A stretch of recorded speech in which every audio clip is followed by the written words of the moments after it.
ലോകത്തിലെ ഏറ്റവും മികച്ച പണ്ഡിതന്മാരിൽ ഒരാളായിരുന്നു ചാണക്യൻ എന്ന് നമുക്കറിയാം. കുടുംബത്തെക്കുറിച്ചും ധനത്തെക്കുറിച്ചും കരിയറിനെക്കുറിച്ചും സ്ത്രീ സ്വഭാവ സവിശേഷതകളെക്കുറിച്ചും എല്ലാം ചാണക്യൻ പ്രതിപാദിച്ചിരുന്നു. മനുഷ്യ ജീവിതവുമായി ബന്ധപ്പെട്ട പല കാര്യങ്ങളും പരാമർശിക്കുന്നതിന് ചാണക്യൻ ചാണക്യനീതി എന്ന നീതിശാസ്ത്രം രചിച്ചിരുന്നു. ഒരു കുടുംബം എങ്ങനെ നല്ല രീതിയിൽ മുന്നോട്ട് കൊണ്ടുപോകണം എന്നുള്ളതിനെ കുറിച്ചെല്ലാം ചാണക്യനീതിയിൽ കൃത്യമായി പറയുന്നു. ഒരു കുടുംബത്തിലെ കുടുംബനാഥൻ എപ്രകാരമായിരിക്കണം, എന്തൊക്കെ ചെയ്യരുത്, കുടുംബത്തിന്റെ വളർച്ചയ്ക്ക് എന്തൊക്കെ ശ്രദ്ധിക്കണം എന്നതിനെ കുറിച്ചെല്ലാം ചാണക്യൻ പറയുന്ന കാര്യം നമുക്ക് നോക്കാം. ഇതിൽ ചാണക്യനീതിയിലെ ഒന്നാമത്തെ നിർദ്ദേശം, പലപ്പോഴും ഒരു കാര്യത്തോടും ഒരു വ്യക്തിയോടും വിശ്വസ്തതയില്ലാത്തതും വിശ്വസിക്കാത്തതുമായ കാര്യങ്ങളെയാണ് സൂചിപ്പിക്കുന്നത്. തെളിവില്ലാതെ ഒരാളെയും ഒന്നിനെയും വിശ്വസിക്കാത്ത ഒരു വ്യക്തിയായിരിക്കണം ഒരു കുടുംബനാഥൻ. എന്നാൽ അത്തരത്തിൽ അല്ലാത്ത കേട്ടപാടെ എന്തും വിശ്വസിക്കുന്ന ഒരു വ്യക്തിയാണെങ്കിൽ അത് ആ കുടുംബത്തിൽ തർക്കങ്ങൾ ഉണ്ടാക്കുന്നു. അതുകൊണ്ട് തന്നെ ഇത്തരം കാര്യവും ചാണക്യനീതിയിൽ പറയുന്നു. ചാണക്യനീതിയിൽ പറഞ്ഞിരിക്കുന്ന രണ്ടാമത്തെ നിർദ്ദേശം, അച്ചടക്കമില്ലാത്തവരും കുടുംബത്തിന്റെ കാര്യം നോക്കാത്തവരുമാണെങ്കിൽ ഇവരെ കുറിച്ചും അത്ര നല്ല കാര്യങ്ങളല്ല ചാണക്യനീതിയിൽ പറഞ്ഞിരിക്കുന്നത്. വീട്ടിൽ സന്തോഷകരമായ സാഹചര്യവും അന്തരീക്ഷവും നിലനിർത്താൻ ഇവർക്ക് കഴിയില്ല എന്ന് മാത്രമല്ല, ഒരു തരത്തിലും ഇവർ പുരോഗതിയിലേക്ക് എത്തുകയുമില്ല.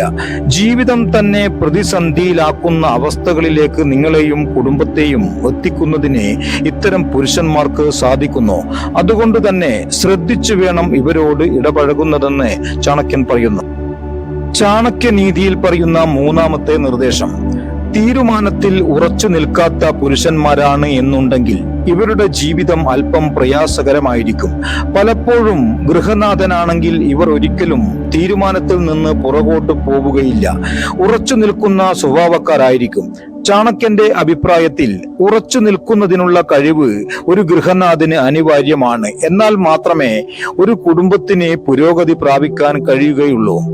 ചാണക്യനീതിയിൽ പറയുന്ന നാലാമത്തെ നിർദ്ദേശം, കുടുംബനാഥൻ എന്ന നിലക്ക് ഒരു കുടുംബത്തിൽ പലപ്പോഴും പ്രധാനപ്പെട്ട തീരുമാനങ്ങൾ എടുക്കുന്നത് കുടുംബനാഥൻ തന്നെയായിരിക്കും. എന്നാൽ നിങ്ങൾ എടുക്കുന്ന തീരുമാനം മറ്റൊരു വ്യക്തിക്ക് ദോഷം വരുത്തുന്നതാണെങ്കിലോ അത്തരത്തിൽ പക്ഷപാതപരമായി തീരുമാനം എടുക്കുന്ന വ്യക്തികളെ ഒരിക്കലും വിശ്വസിക്കാൻ പാടില്ല.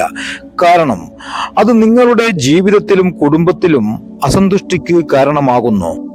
ചാണക്യനീതിയിലെ അഞ്ചാമത്തെ നിർദ്ദേശം, കുടുംബനാഥൻ ആദ്യം ശ്രദ്ധിക്കേണ്ടതും ഗൗരവത്തോടെ കണക്കാക്കേണ്ടതുമായ കാര്യം ഉത്തരവാദിത്വമാണ്. എന്നാൽ ഇതില്ലാത്ത പുരുഷന്മാരെങ്കിൽ ഇവർ കുടുംബത്തിൽ പ്രതിസന്ധികൾ സൃഷ്ടിക്കുകയും മറ്റുള്ളവരുടെ ജീവിതം പോലും പ്രതിസന്ധിയിലാക്കുകയും ചെയ്യുന്നു.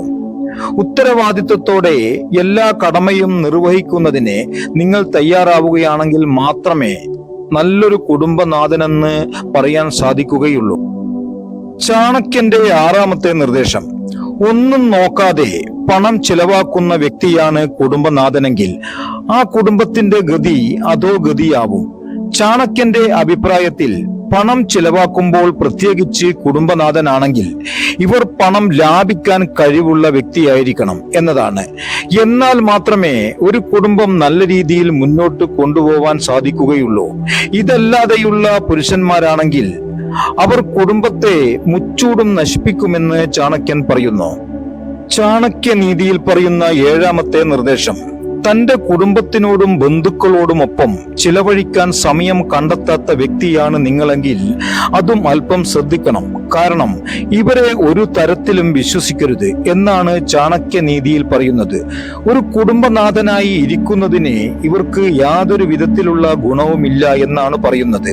അതുകൊണ്ട് തന്നെ ഇത്തരം കാര്യങ്ങളും ഒരു കുടുംബനാഥന് അത്യാവശ്യമായി വേണ്ടതാണെന്ന് ചാണക്യൻ പറയുന്നു. നിങ്ങൾക്ക് ഈ വീഡിയോ ഉപകാരപ്രദമായെങ്കിൽ ഇപ്പോൾ തന്നെ സബ്സ്ക്രൈബ് ചെയ്യുക. ഇഷ്ടമായാൽ ലൈക്കും കമന്റും ഷെയറും ചെയ്യുക. നിങ്ങൾ ഈ വീഡിയോ കണ്ടതിന് വളരെ നന്ദി.